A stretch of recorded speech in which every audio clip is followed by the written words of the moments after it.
여러분 하나님 신뢰하십니까? 아멘 하셨잖아요. 그죠? 크게 하셨어 또 그죠?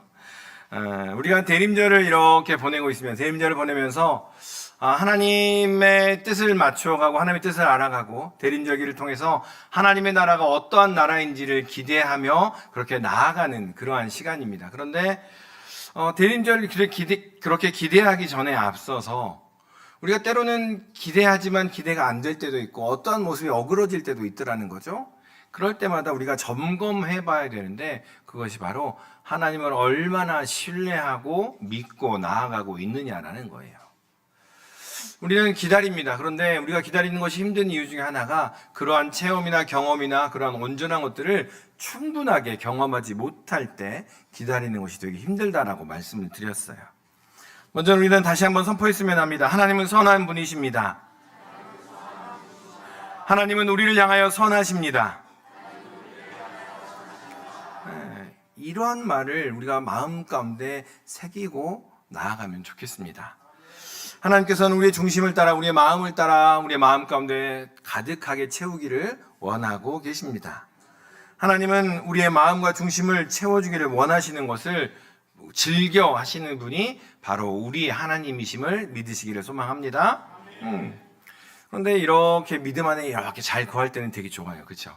기뻐 찬양하다가 가끔씩 어떨 때가 있습니까? 우리 눈이 딴 데 갈 때가 조금씩 있어요. 우리의 눈이 세상으로 돌아가거나 우리의 눈이 비교하게 되거나 우리의 시선이 하나님 아닌 다른 것을 바라볼 때 우리가 조금 힘들더라는 거죠. 이 시대를 바라보면 또 어떻습니까? 이 세상을 바라보면 엉뚱한 일들이 계속 일어나요. 또 나는 신앙으로 이렇게 결단하고 이렇게 함께 하는데 신앙 없는 이들이 잘 되는 것 같아 보이고요. 신앙 없이 그렇게 엄격함을 지켜가는 나는 애써서 힘든데 그냥 이렇게 저렇게 살아가는 사람은 잘 사는 것 같아 보일 때 참 우리의 마음이 되게 힘들고 과연 나는 하나님은 살아계시나 하나님은 역사하시나 하나님은 계시기는 하는 걸까 라는 여러 가지 많은 생각이 듭니다.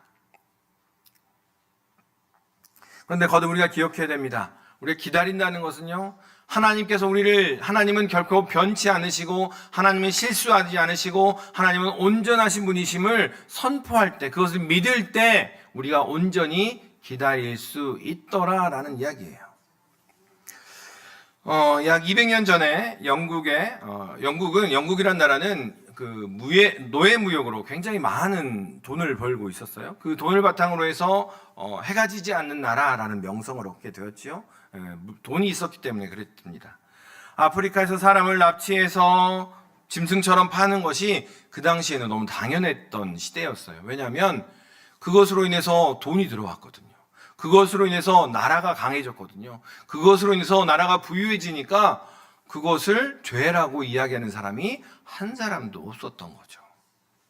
그런데 이때 27살의 젊은 국회의원이 한 사람이 일어납니다. 윌리엄 월버포스라는 사람입니다. 이 윌리엄 월버포스는 하나님께 받은 불타는 사명이 있었어요.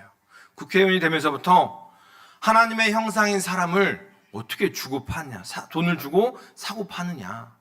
하나님의 형상인 사람을 돈 주고 사고 파는 이 악한 제도를 멈춰야 돼. 라는 그러한 마음이 그의 마음 속에 하나님께서 주신 그러한 마음이었습니다. 이 윌리엄 월버포스가 이 얘기를 할 때마다 사람들이 비웃기 시작했어요. 자네 미쳤어? 노예제도를 없애면 우리나라 망해. 우리 영국이 거기서 번 돈으로 이렇게 서나가는데 그 노예제도를 없애면 이제 무너지는 거야. 그 소리 그만해. 라고 이야기하기 시작하는 거죠. 계란으로 바위를 치는 것 같은 그러한 견고한 진이 그 안에 있었다는 겁니다. 그래서 동료 의원들은 조롱했어요. 그리고 노예 상인들은요, 그 윌리엄 월버포스를 죽이겠다라고 협박하며 그 많은 시도들이 있었습니다. 그래서 이 윌리엄 월버포스라는 젊은 국회의원과 이 의회가 싸우기 시작했어요. 1년 동안 법안을 계속 제출했습니다. 그런데 1년 동안 법안이 계속 거절이 됐어요. 10년이 지났습니다. 10년 동안 계속해서 법안을 냈는데 또 거절이 됐어요. 20년이 지났어요. 20년 동안 계속해서 법안을 제출했는데도 20년 동안 여전히 세상은 꿈쩍하지도 않는 그러한 모습 같았습니다. 시간이 점점 흐르면서 이 윌리엄 월버포스도 점점 나이 들고 병들어 갔습니다. 무려 46년이라는 시간이 흘렀습니다. 여전히 이 노예제도는 견고해 보였어요. 그런데요, 여러분, 하나님의 타이밍은 우리의 생각을 항상 넘어서는 것 같아요. 우리는 당장 하면 좋겠죠. 당장 노예제도가 없어지면 좋겠다라고 생각을 했던데요. 하나님의 타이밍은요, 이 윌리엄 월버포스가 숨을 거두기 딱 3일 전에 1833년 7월 26일 날 한 서기관이 와서 이야기합니다. 의원님, 드디어 통과되었습니다. 영국 의회가 노예 해방을 선포했습니다. 라고 이야기를 하더라는 거예요. 46년이라는 시간 동안 그는 기다리며 기대하며 또한 법안을 제출하면서 그 법이 통과되기를 계속 애썼다라는 거예요. 그래서 그 윌리엄 월버포스는 뜨거운 눈물을 흘리며 이렇게 기록에 남겨놨습니다. 하나님 감사합니다. 하나님을 찬양합니다. 나로 하여금 죽기 전에 이 영국이 이 죄악을 씻는 날을 보게 하시는군요. 라고 그 글을, 감사의 기도를 남겨놓았습니다. 하나님의 역사, 하나님의 뜻은요, 조금 한치의 오차도 없이 이루어짐을 믿으시기를 소망합니다. 우리의 계획으로는, 우리의 생각으로는, 우리의 짧은 안목으로는 과연 이루어질까 의심이 들기도 합니다. 그런데 그러한 이야기가 또 한국에도 있습니다. 1866년 조선 땅 평양의 대동강변입니다. 그곳에 역시나 27살에 윌리엄 월버포스도 27살이었고요. 또한 영국 청년입니다. 로버트 토마스 선교사가 배를 타고 조선이란 나라로 선교를 하러 옵니다. 제너럴 셔먼호라는 배를 타고 선교를 하러 옵니다. 그런데요, 상황은 최악이었습니다. 낯선 배가 들어오니 조선의 군인들이 그 배를 모두 불태우고 그렇게 나아갔던 거죠. 이 토마스 선교사를 비롯한 몇몇 선교사들이 성경책을 가슴에 품고 배에 뛰어듭니다. 배에 들어서 겨우 정신을 차려보니 눈앞에는 시퍼런 칼이 목을 겨누고 있었던 거죠. 그때 토마스 선교사의 목을 치기 위해서 칼을 뽑아든 병사가 바로 박춘권이라는 사람입니다.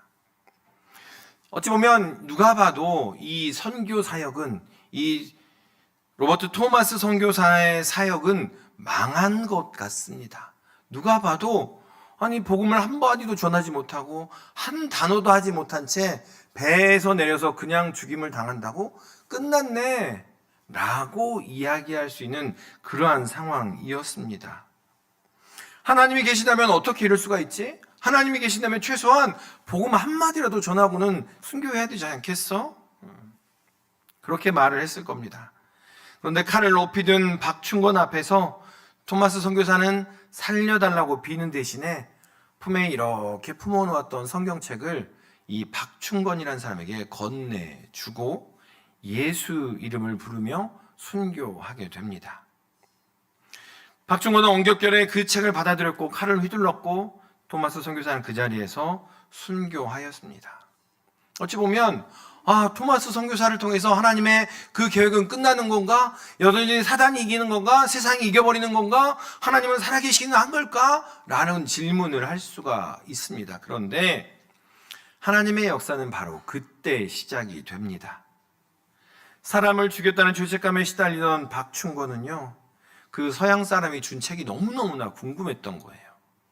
버리자니 찜찜하고 읽자니 자신이 그 사람을 죽였으니 두려워서 집안에 이렇게 모시고 있다가 그 사람이 뭘 했을까요? 들어보신 분 계세요? 이 사람이 그 성경을 한 장 한 장 찢어서 벽지 대신에 벽에 발랐대요. 종이가 부들부들 좋잖아요. 그렇죠? 부들부들 좋으니까 뭔가가 되게 있어 보이는 종이니까 벽에다가 천정에다가 이렇게 다 발랐어요. 그래서 이 박춘권이라는 사람이 자려고 누우면 뭐가 보여요? 성경 말씀이 보여요. 자려고 왼쪽으로 누우면 뭐가 보여요? 성경 말씀이 보여요. 오른쪽으로 돌아 누워도 성경 말씀이 보여요. 그런데 언제부턴가 그 말씀이 마음에 찔림으로 다가오기 시작했다라는 거예요. 하나님이 세상을 이처럼 사랑하사 수고하고 무거운 짐진 자들아 다 내게로 오라 라는 그 말씀들이 이 박충건의 마음 가운데 역사하기 시작하여서 그 마음을 찌르기 시작한 겁니다. 그래서 박충건은 그 말씀 앞에 무릎을 꿇고 회개하며 예수를 믿기로 하였습니다. 그리고 난 후에 우리가 한국 기독교 그러면 어디에서 신앙이 시작됩니까? 평양에서 시작이 돼요. 신학교도 평양에서 처음 세워집니다. 처음 교회가 평양에서 세워지는데 그곳이 바로 박충건의 집에서 교회가 처음 시작이 됩니다. 처음 세워진 신학교, 처음 세워진 교회, 그 모든 것들이 박충건을 통해서 이루어지더라라는 거예요. 우리는 쉽게 이야기할 수 있습니다. 월보포스의 법안이 20년째 계속 부결되고 거부당할 때 하나님은 살아계시나? 아니 노예제도는 해야 되는 거 아니야? 노예제도는 없애야 되는 거 아니야? 라고 이야기하며 하나님이 살아계십니까? 라고 외치는 사람도 있었을 것입니다. 토마스 선교사가 순교할 때 세상은 하나님이 없다라고, 어떻게 하나님의 말씀을 전하기 위해서 이 먼 곳에 보이지 않던 이 조선이란 땅에 온 선교사를 순교하게 할 수 있습니까? 하나님은 과연 계십니까? 라는 질문을 할 수도 있었을 겁니다. 그런데요, 하나님은 이 월보포스를 통해서 노예를 해방시키셨습니다. 하나님은 토마스 선교사의 피 위에 지금의 한국 교회를 세우셨다라는 거죠. 하나님은 한 번도 실패하신 적이 없습니다. 하나님은 한 번도 실수하신 적도 없다라는 겁니다. 지금 우리의 눈앞에 보이는 그러한 상황들이 부조리해 보이고 부당해 보이고 어려워 보일지라도 그것은 마침표가 아니라는 겁니다. 그것은 하나님의 뜻을 이루기 위한 과정 가운데 있다는 것을 기억하시기를 소망합니다. 그 모든 과정들을 통해서 하나님께서는 당신의 뜻과 당신의 계획과 당신의 선하신 역사를 이루어 가시더라라는 이야기입니다. 이 역사의 하나님이 바로 여러분의 하나님이 되실 줄로 믿습니다. 그 역사의 하나님을 고백할 때 우리가 이 절기를 온전하게 보낼 수 있다라는 거예요. 이 역사의 하나님, 이루시는 하나님, 성취하시는 하나님, 우리를 세워주시는 그 하나님을 믿으며 고백할 때 그 하나님께서 여러분과 함께 그것을 이루어 가시더라라는 이야기입니다.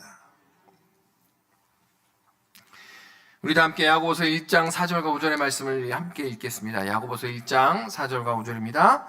인내를 온전히 이루라. 이는 너희로 온전하고 구비하여 조금도 부족함이 없게 하려 함이라. 너희 중에 누구든지 지혜가 부족하거든 모든 사람에게 후히 주시고 꾸짖지 아니하시는 하나님께 구하라. 그리하면 주시리라. 아멘. 하나님을 온전히 바라보고 하나님께서 우리에게 주신 그 구원과 그 복음을 온전히 믿고 주님만을 바라볼 때 우리는 마음이 흔들리지 않아요. 그런데 조금만 눈을 돌리면, 그렇지요? 나보다 더 이쁜 것 같아. 나보다 좀 더 나은 것 같아. 나는 열심히 꾸몄는데 왜 이럴까? 나를 기준으로 판단을 하게 되더라는 거예요. 나를 기준으로 다른 것들을 바라보게 되고 의심하며 요동하게 되더라는 겁니다.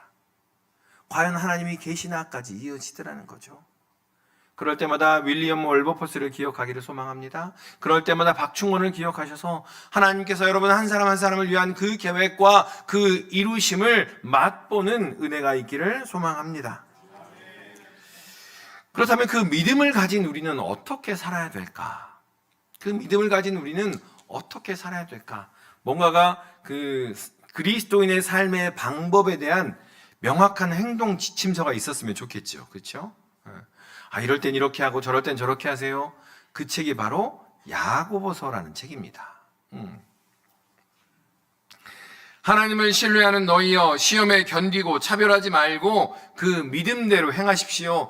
행함이 없는 믿음은 죽은 믿음입니다 라고 이야기하면서 믿는 사람들이 어떻게 살아가야 될지, 믿는 사람들이 어떻게 대처하며 어떠한 모습으로 살아가야 되는지를 하나하나 기록하고 있는 책이 바로 야고보서라는 책이에요.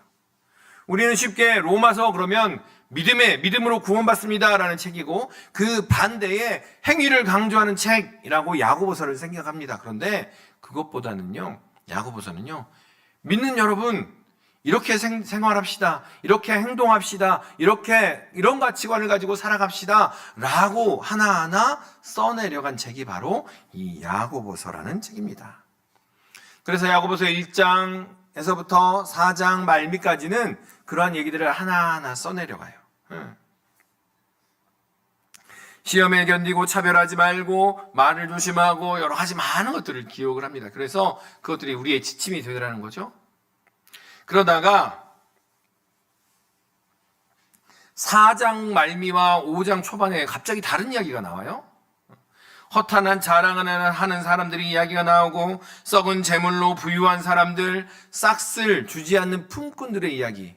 이게 무슨 얘기예요? 우리가 앞에 얘기했던 믿음으로 우리는 열심히 살아가는데 세상에서 부조리한 모습으로, 엉망인 모습으로 그러한 모습들이 여전히 있더라라는 이야기예요. 우리 장로님 기도해 주신 것처럼 우리는 정말 자유민주주의에서 바르게 서가는데 다른 생각들, 다른 사상들을 가지고 나라를 흔드는 일도 있고요. 다른 것들을 가지고 부조리하게 부자가 되면 좋은 거야 라고 앞에 영국처럼 그러한 이야기들로 해나가는 이야기들이 여전히 존재하더라라는 이야기입니다. 그러한 상황이 있을 때, 우리 앞에 그러한 상황이 펼쳐질 때, 우리 앞에 그러한 것들이 눈에 보이기 시작할 때 어떻게 살아가야 됩니까? 그런 것들이 보일 때 우리는 어떻게 해야 될까요? 그것이 바로 5장 7절의 말씀입니다. 7절 말씀 같이 한번 읽겠습니다. 그러므로 형제들아 주께서 강림하시기까지 길이 참으라. 보라 농부가 땅에서 나는 귀한 열매를 바라고 길이 참아 이른 비와 늦은 비를 기다리나니. 아멘.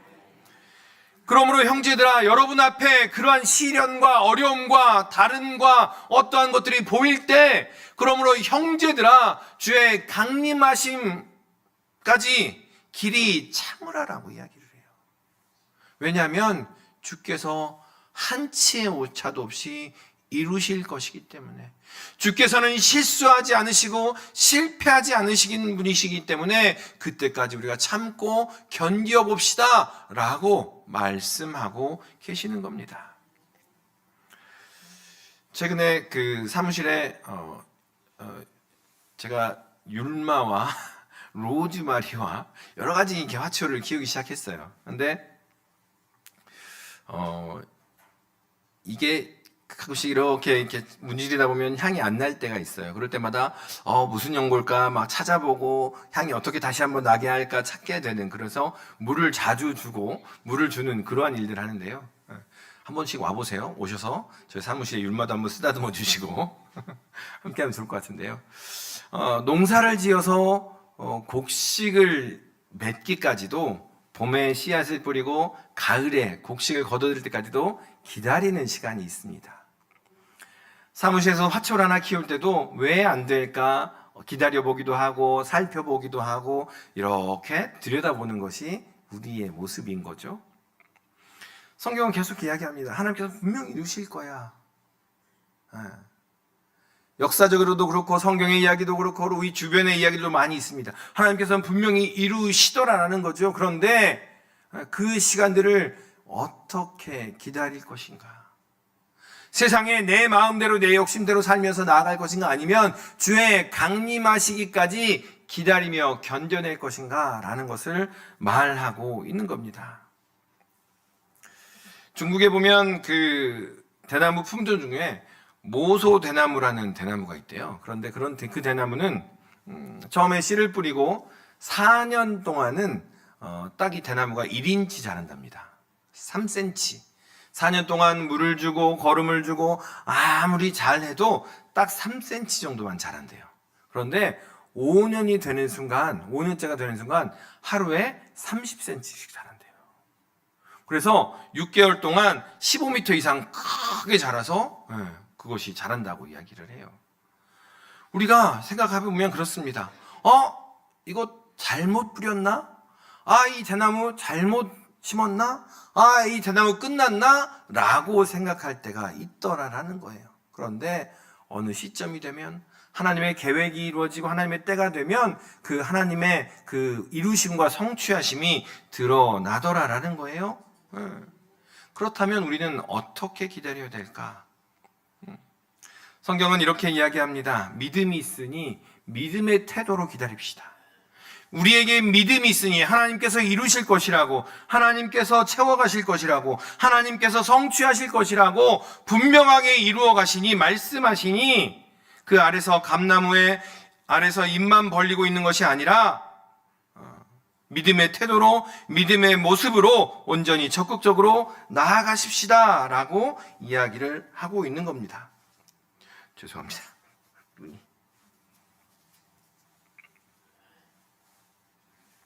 자, 우리 9절의 말씀 같이 한번 읽겠습니다. 9절 읽겠습니다. 형제들아, 서로 원망하지 말라. 그리하여야 심판을 면하리라. 보라, 심판주가 문 앞에 서 계시느니라. 아멘. 야고보 사도는요, 1장에서부터 4장까지 무엇을 이야기하냐면 믿음에 이렇게 살아갑시다. 그런데 간혹 우리의 시선이 세상으로 나아가서 우리가 요동할지라도 다시 주님을 바라봅시다 라고 이야기하면서 주님을 바라보는 믿음의 태도를 무엇을 이야기하냐면요, 원망하지 말라라고 이야기를 해요. 따라서 한번 해보겠습니다. 원망하지 말라. 원망하지 말라. 우리로 하여금 기다리는 것을 막는 요소들이 정말 많더라는 거예요. 그런데 그 중에 이 사도 야고보는 원망하는 것이 우리의 공동체를 무너뜨리고, 원망하는 것이 주님을 향하여 온전히 바라보는 우리의 시선을 흔들더라라는 이야기를 하고 있습니다. 그런데 왜 이 야고보 사도는 원망하지 말라라고 했을까? 여러 가지가 있지 않았을까요? 다양한 많은 것들이 있었을 텐데 그 중에 원망하지 말라라고 이야기합니다. 당시 이 야고보서를 받아든 사람들의 상황이 어떠했냐면요, 앞에서 말씀드렸던 것처럼 열심히 일을 했어요. 그런데 품삯을 받지 못한 거예요. 열심히 가서 노력을 했어요. 그런데 해당한 일을 받지 못한 거예요. 열심히 일을 하고 열심히 뭔가를 했는데 그에 합당한 보상을 받지 못한 채 그냥 가난하게 힘들게 억눌려서 살아가는 사람들이 대부분이었어요. 그 대다수의 사람들에게 쓴 편지가 바로 이 야고보서인데, 그런데 이들은 사회적인 약자였기 때문에요, 나 이렇게 힘들어요, 나 이렇게 억울해요, 나 이렇게 짓눌리고 있어요 라고 이야기할 데가 없었다라는 거예요. 소송을 해도 지고요, 재판을 해도 지고요, 여러 가지 내 이야기를 들어주는데도 아무도 없는 사람들이 와서 어디에다 이야기를 하겠어요? 누구한테 이야기를 하겠어요? 가족들한테 이야기를 하는 거예요. 공동체 안에 이야기를 하기 시작하는 거예요. 그러다 보니까 그 공동체가 휘청휘청 되기 시작했어요. 그 심리학에 보니까 그 전위된 공격성이라는 그런 그 개념이 있더라고요. 전위된 공격성. 내가 뭔가 불만이 있고, 내가 뭔가 부당하게, 내가 뭔가 분노를 느끼는 상황이 그렇게 처해진 거예요. 그런데 그 대상이, 상대방이 너무 힘이 세고 너무나 크니까 차마 말은 할 수 없을 때 그 분노나 그 화가 어디에 표출이 되느냐? 우리가 하는 말로 누구에게? 만만한 사람들에게. 화는 막 나는데 풀 데가 없을 때, 어떻게 할 수 없을 때 가장 만만한 누구? 우리 가족들. 가장 만만한 누구? 우리 교회 식구들. 이렇게 막 풀어내서 이렇게 하더라는 거예요.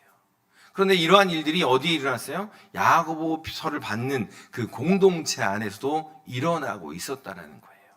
그래서 야고보 사도는 그 첫 번째로 이야기를 합니다. 가장 처음이자 마지막으로 가장 중요하게 이야기합니다. 원망하지 말라. 형제들아, 원망하지 마십시오. 오직 주님께서 이루실 것을 믿고 기뻐하며 감사함으로 나아가십시오 라고 이야기를 합니다. 야고보 사도는 정확히 이 지점을 보았습니다. 너희가 밖에서 힘들었다고 해서 그 스트레스를 안으로 가져와서 서로에게 풀지 마라. 서로 짜증내고 원망하지 말아라. 그 원망이 너희의 기다림을 무너뜨리고 너희의 소망을 무너뜨리며 너희의 믿음을 무너뜨리고 공동체를 무너뜨리더라 라고 이야기를 하고 있는 겁니다. 그런데 이 원망하다는 원어를 이렇게 보면요, 그냥 푸념하다 정도가 아니에요.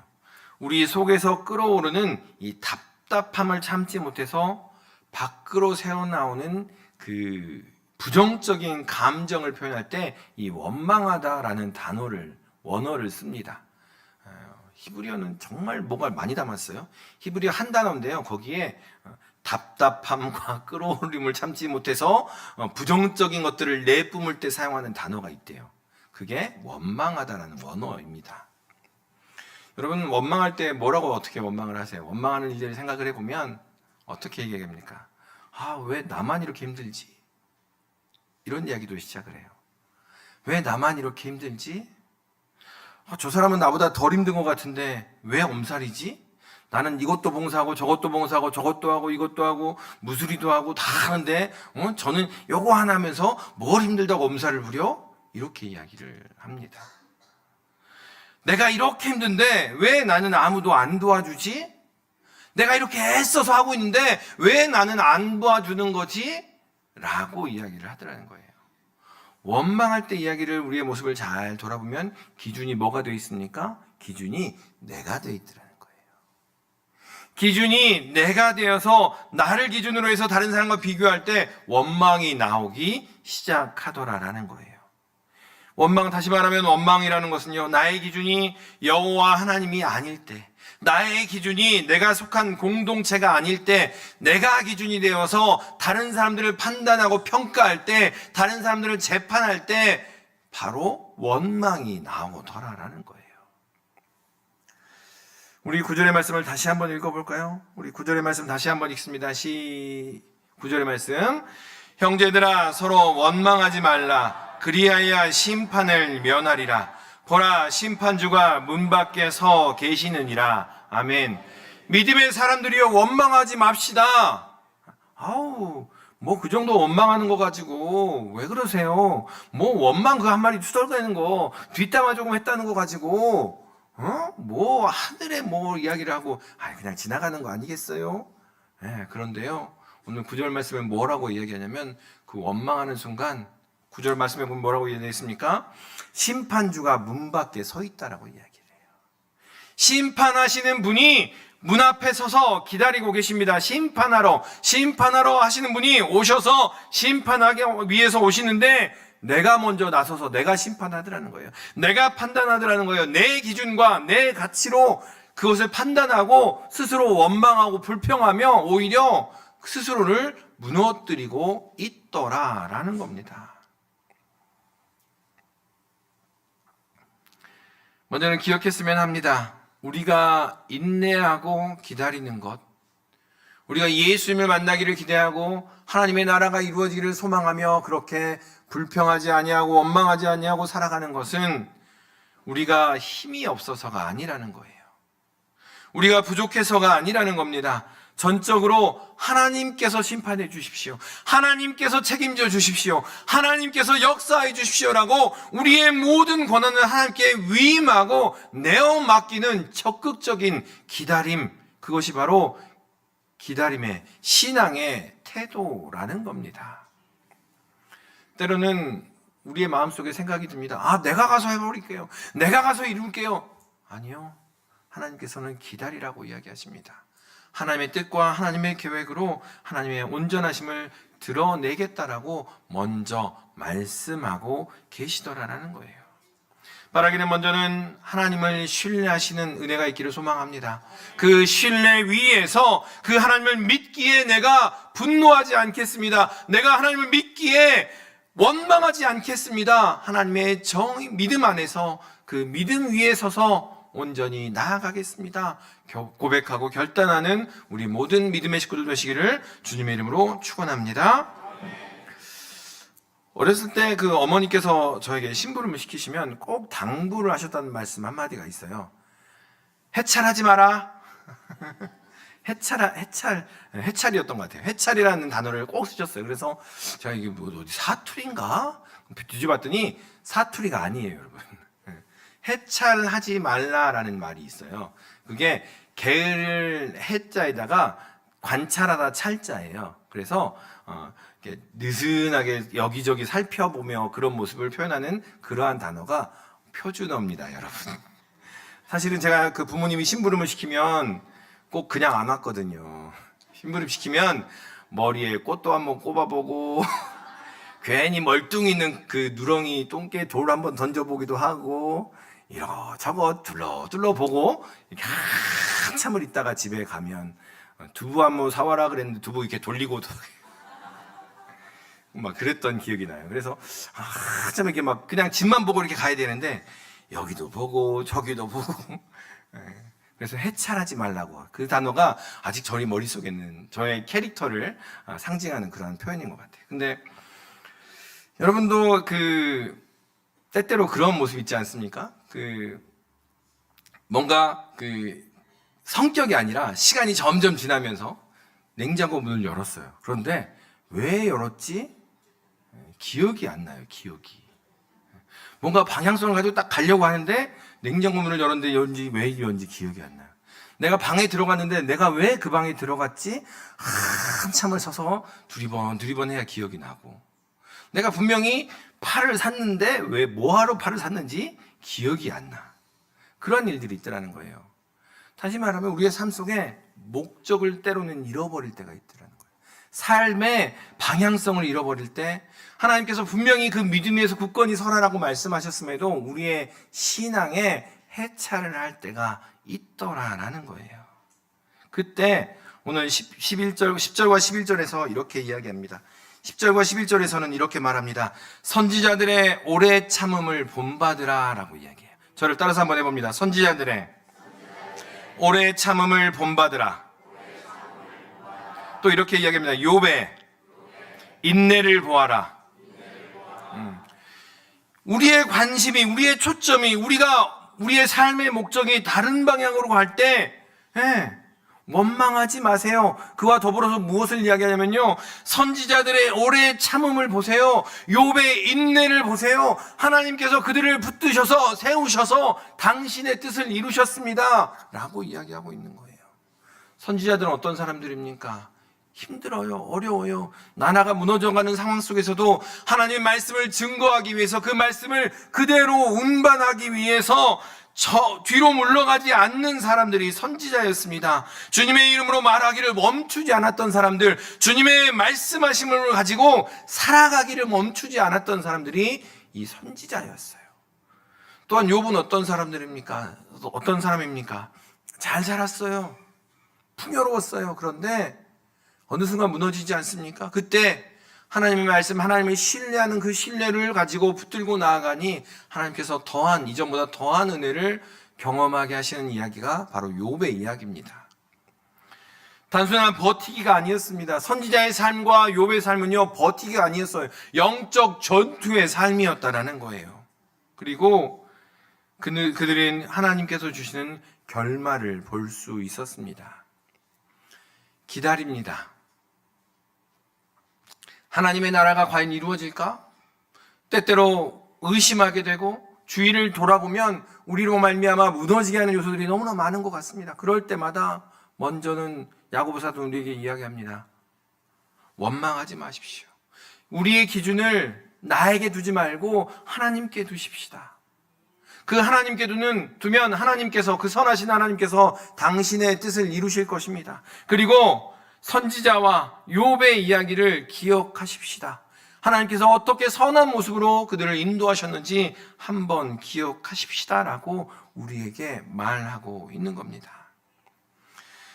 이른 비가 와야 땅이 부드러워집니다. 그래서 씨를 뿌릴 수 있게 됩니다. 그리고 늦은 비는 추수 직전에 마지막 수분을 공급해서 풍성한 열매를 맺게 합니다.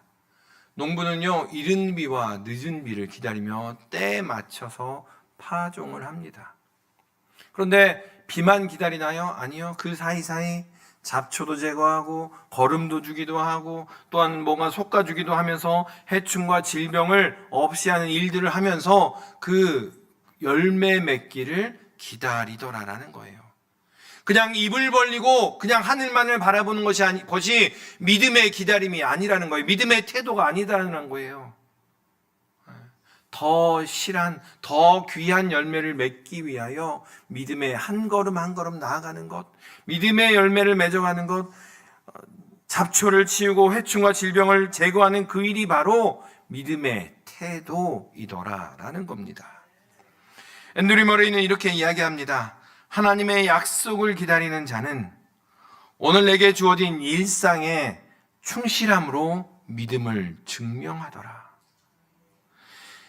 오늘 내게 주어진 일상에 충실함으로 믿음을 증명합니다 라고 이야기합니다. 여전히 팍팍합니다. 얼만큼 더 팍팍하게 될지, 얼만큼 더 내려가야 하는지도 모르겠습니다. 그런데요, 그러한 마음이 들 때마다 똑같이 다시 한번 기억했으면 합니다. 하나님은 실수하지 않으십니다. 하나님은 실패하지도 않으십니다. 그렇기에 기다립시다.